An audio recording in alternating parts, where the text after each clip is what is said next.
and welcome back to the 5-Minute Farmer. I am at Chip's garden today. His garden's obviously a lot busier than mine is, but it will eventually go back to mine. But right now I want to show you guys how Chip has built his tomato trellises for this year. So here's what the whole finish contraption looks like. Now this big top piece my dad had last year. But what we're doing different this year is he's buried into the ground this conduit and PVC pipe contraption that he's built. And I'll show you what that looks like before we put the next one in the ground. But here's what it looks like once it's planted.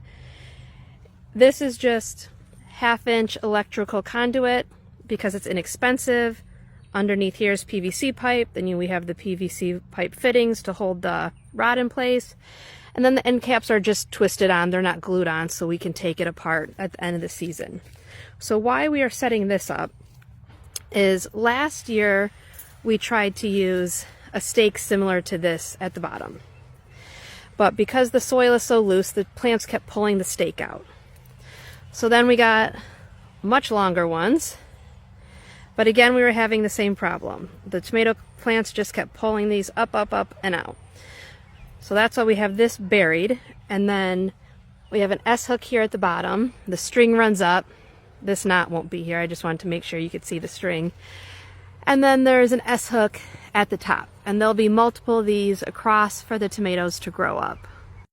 So here's another one that we're getting ready to install. So we've dropped it down into the trough we've dug out, and right now we're just marking where on the conduit piece we're going to cut the tubes to put these little joints for it to go through. So here you can see we've cut the PVC tubes down. All of the PVC parts are glued, except for, again, the end caps are not, so we can take the tube in and out. But now all we're going to do is we're going to fill this in. And one thing I just want to note is I want you to see how high this sits above the top of the tote here. And that is because this might settle down a little bit, and if it does, you still want to be able to get the tube out at the end of the season. So now we're just going to put all of our compost back in here and get this buried.